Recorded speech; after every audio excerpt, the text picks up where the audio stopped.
This is Nightline. Tonight, gruesome details in the case against singer David. He denies all wrongdoing, but prosecutors now revealing evidence they say proves he meticulously planned the murder of Celeste Rivas, the 14-year-old girl found dead in the trunk of his car. But I think a lot of people are shocked that you can basically order a kill kit to your home through Amazon. Plus, Fernando Mendoza, from underdog to NFL star. We're going to be thrilled to make you the first pick in the draft. Thank you so much. We take you back to where it all began. Can you tell me what it takes? It just takes hard work and determination. His grit and focus, kicking off a frenzy on social media. The stars were bright, Fernando. It helps that his name shares with a really iconic song by ABBA. His big love for his mother and her courageous health battle. She's has the biggest smile in the room. And humanoid robots, the new wave of cyborgs. They dance, they box, but can they make our lives easier? Plus, the pair of A-list actors heading for box office gold this weekend, receiving historic Hollywood honors. From ABC News headquarters in New York, this is Nightline. Good evening. Thank you for joining us. Tonight, buying a body bag and a chainsaw on Amazon? Just one part of the horrific new allegations by prosecutors in the case against the singer David, who seemed on the verge of stardom with a brand new album and international tour, when authorities say he murdered 14-year-old Celeste Rivas Hernandez, which he denies. Authorities have been tight-lipped about the details of the crime until now. If you, like me, had no idea who David or D4VD is before this body was found in the trunk of his car, let me catch you up. But I think a lot of people are shocked that you can basically order a kill kit to your home through Amazon. Items such as a body bag, 2 chainsaws, a burn cage, and a blue inflatable pool, all delivered to singer David's home after he allegedly murdered a 14-year-old girl, according to new details in a court filing from prosecutors in Los Angeles. The details in this murder case are disturbing and extensive. David is known for hits like Romantic Homicide,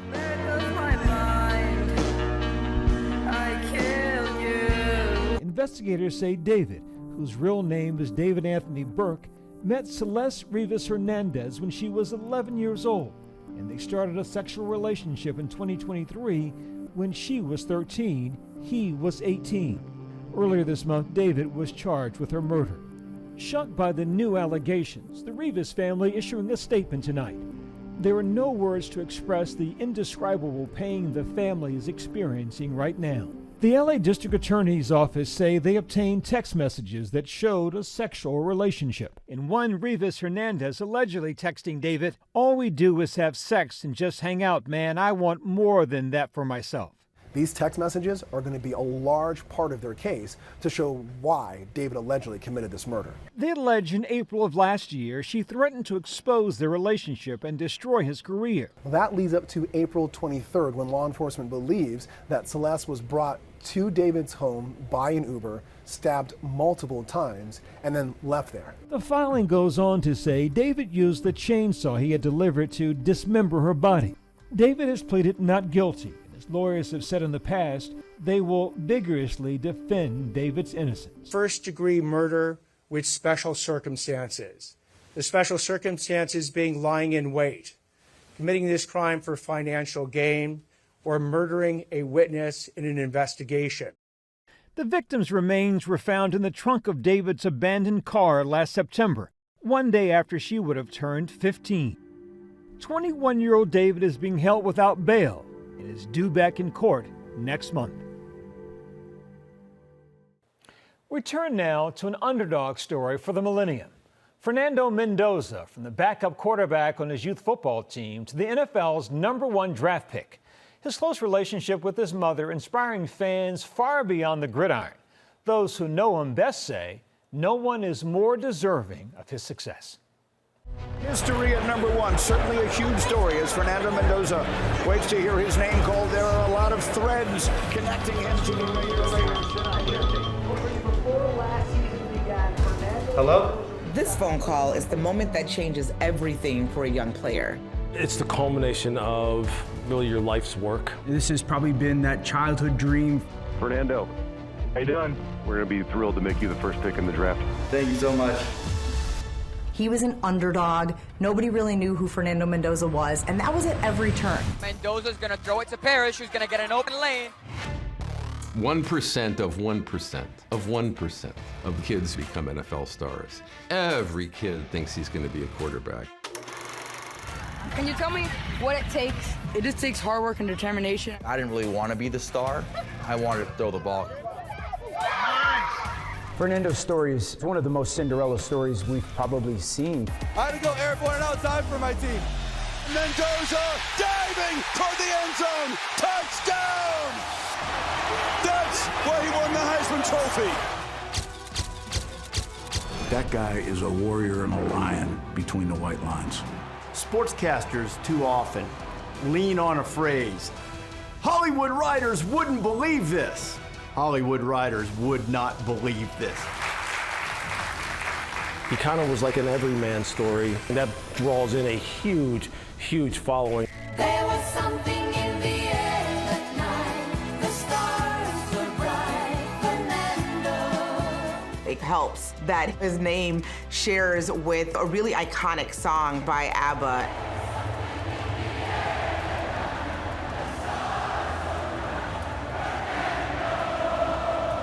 He is only in America kind of story. He's family, faith, and football. Welcome to Pittsburgh and night one of the 2026 NFL Draft.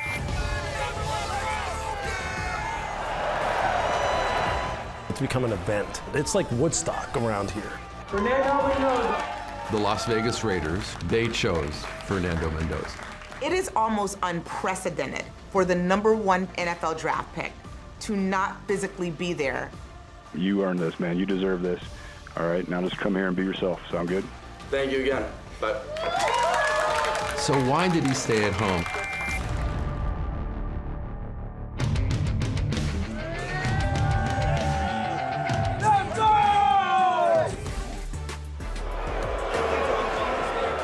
With the first pick in the 2026 NFL Draft. The moment is the moment when Roger Goodell, the NFL commissioner, announces that you are the #1 pick. The Las Vegas Raiders select Fernando Mendoza. And that is a major achievement for any athlete. Let's go, Fernando! Woo! Of course, the NFL expected that he would be there. They want you there to shake hands with the commissioner. We talked about it a long time ago, and I thought it'd be cool if we went, but once he goes, Coach, I'm probably not going to go. I knew why. Fernando Mendoza's mother was diagnosed with multiple sclerosis early in his childhood. He doesn't want his mother to think that she's the person who's keeping him from being there. So he comes up with a different reason why he's not going to go there. That's a good boy. Fernando's a really cerebral guy, and so he's a thinker. He's constantly thinking. But if you get him talking about his family, specifically his mom, he certainly softens a little bit. How can I feel bad and be down on myself and try to throw myself a pity party when, you know, my mom's battling every single day and has the biggest smile in the room. There's so much you have yet to do, but you have done so much. And I am so proud of you. I am just so proud to be your mom. The #1 overall pick is special in Fernando's case because his entire life, he hasn't been the #1 pick. He was the backup in middle school. He was a backup in high school when he transferred to a new system. Fernando Mendoza makes his first career start tonight. He was the backup in Cal. He was coming into a situation in Indiana where he was the starter and he was still doubted by the national media. And so being the #1 overall pick is the embodiment of it being undeniable. You are the best pick. And it's something that I don't think Fernando got told enough growing up. You know, he goes to a program in Indiana that had been abysmal forever. And he goes there and they don't lose a single game. His post-game pressers would pretty much go viral. The Big Ten champs, how does that sound?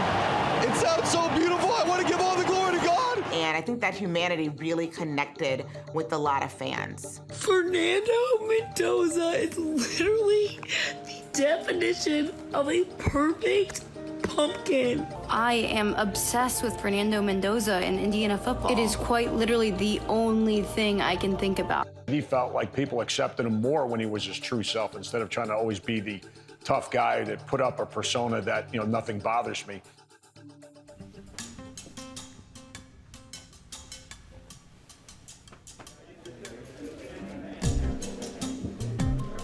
There are a million awards for the best player in college football, but there's only one Heisman. It's like the Oscars of college football. Fernando Mendoza. You're up there and you are starting to think about the people that have really supported you throughout that process, year after year after year. I'm at a loss of words. He takes a moment to single out someone whose body is letting them down. And I think hearts broke across America when he did that.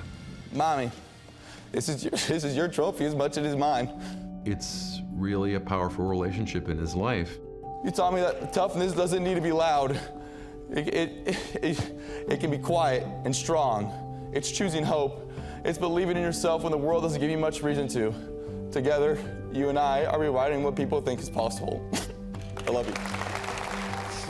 This really was Fernando Mendoza kind of introducing himself to the world. Some people who had probably never even watched an IU football game watched him in that speech and just kind of fell in love. They're always there to help me. They're always there to stand by me. They are my backbone. When I was embarrassed to have this disease, they were never embarrassed. They stood by me. For much more on the Cinderella story of Fernando Mendoza, watch There Is Something About Fernando, now streaming on Disney Plus and Hulu. And now a look ahead at tomorrow's show. Inside the twisted world of the cult of Nature Boy. The key is to isolate yourself. Remember, this journey is your own. Something was screaming at me no, but I ignored it. And when we come back, we're in China, taking you inside the bizarre and exciting world of humanoid robots. Can this next wave of cyborgs help make real humans' lives easier?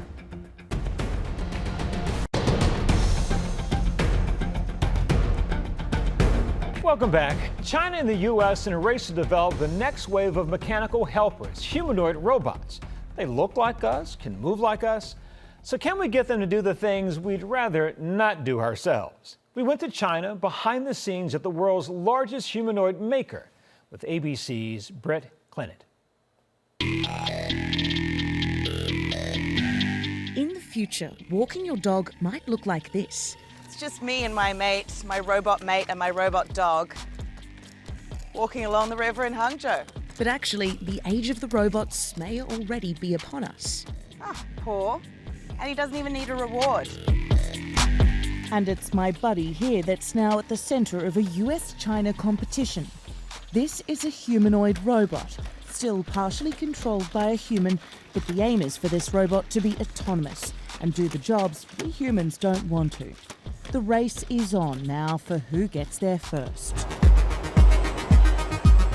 Having dominated the electric vehicle and consumer drone markets, China's supply chains and manufacturing ecosystems are now steering towards mass-producing humanoids.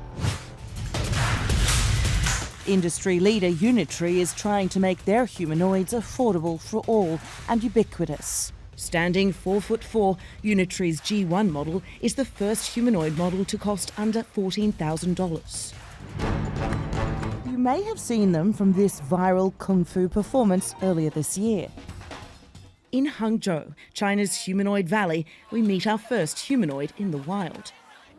Something of a local celebrity.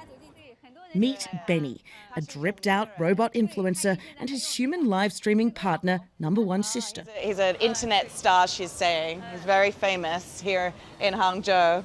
Benny spreads happiness, she says. It shows. Benny has nearly 150,000 followers. And he turns out to be a bit of a flirt. I have seen it all now. A humanoid robot acting like an unruly teenager or child running away, running after girls down the street. Under all that, Benny is also a Unitree G1. Hello, ABC News. Benny here. Stay fabulous. Enhanced with an AI created by his owner, he speaks with me in English. Every chat with you makes my circuits thin. Well, that's very sweet. The humanoids industry is still nascent, but Morgan Stanley expects it to hit $5 trillion by 2050, with nearly 1 billion of these robots working around the world. So basically, the robots can, on one hand, fill in or replace, the low-end manufacturing jobs, and then on the other hand, also taking care of the elderly. But China does have an advantage.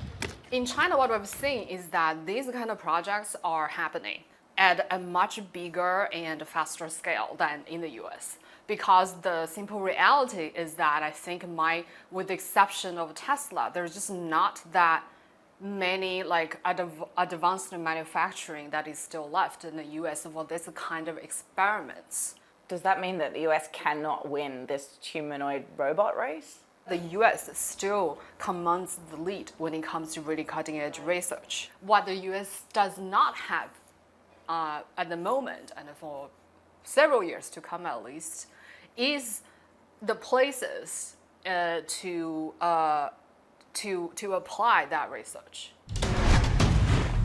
And the industry is developing at a dizzying speed. Is there a risk that they're going to take over and develop minds of their own? Whenever actually we manage to develop AI models that are sentient, then yes, that's when I will probably get worried that the robots are going to take over. We're going to see robot armies, taking over the world or whatever. The most we're concerned about is not the robot will hurt humans.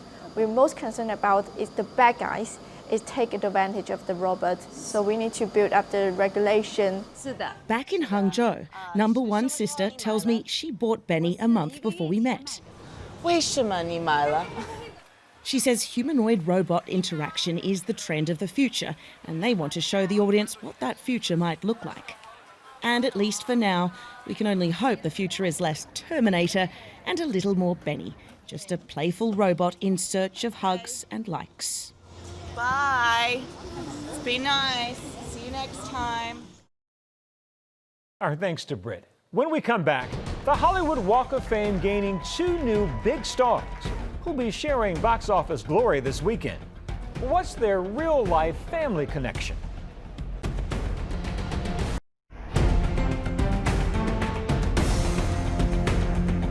And finally tonight, the Hollywood Walk of Fame keeping it all in the family.